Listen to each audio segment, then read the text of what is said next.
रात के ठीक 2:17 पर रोहन के फ़ोन पर एक कॉल आई जिसने उसकी ज़िंदगी हमेशा के लिए बदल दी। रोहन जो नाइट शिफ्ट में काम करता था, उस रात घर आकर सोने ही वाला था, तभी उसका फ़ोन बजा। अनजान नंबर उसने नज़रअंदाज कर दिया, लेकिन फ़ोन फिर बजा। इस बार उसने कॉल उठा ली।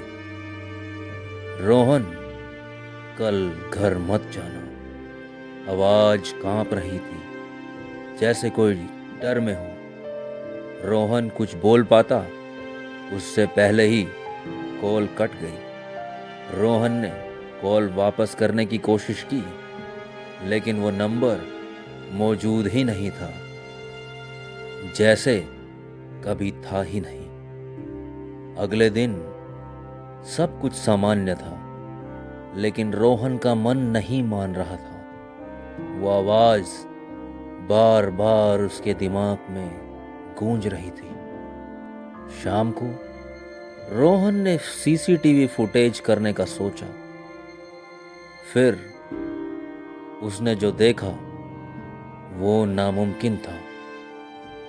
रात के करीब 2:17 पर कैमरे में कोई उसके घर के अंदर आता हुआ दिखाई दिया, लेकिन उस समय रोहन गहरी नींद में सोया हुआ था। वो परछाई धीरे धीरे उसके बेड के पास खड़ी हो गई और लगभग 10 मिनट तक उसे देखती रही। फिर अचानक वो गायब हो गई। रोहन ने फुटेज को जूम करके देखा। उसके हाथ कांपने लगे, क्योंकि वो चेहरा उसका खुद का था। रात फिर 2:17 पर फ़ोन बजा। वही नंबर, वही आवाज़। तुमने मेरी बात नहीं मानी।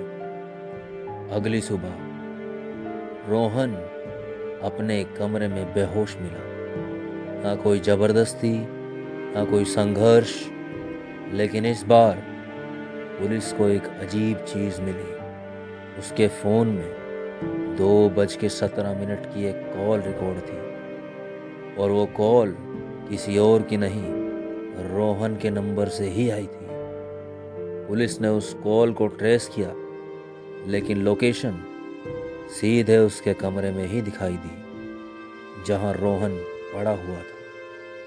मतलब उस रात कमरे में सिर्फ रोहन नहीं था, कुछ और भी था, जो उसकी आवाज़ में उसे खुद चेतावनी दे रहा था। और सबसे डरावनी बात, आज भी हर रात 2:17 पर उस नंबर से किसी और शख्स को भी कॉल जाती है। अगर आपके पास ऐसी कॉल आए तो क्या आप उठाओगे? कुछ दिन बाद, जांच के बाद, पुलिस ने इस केस को बंद कर दिया।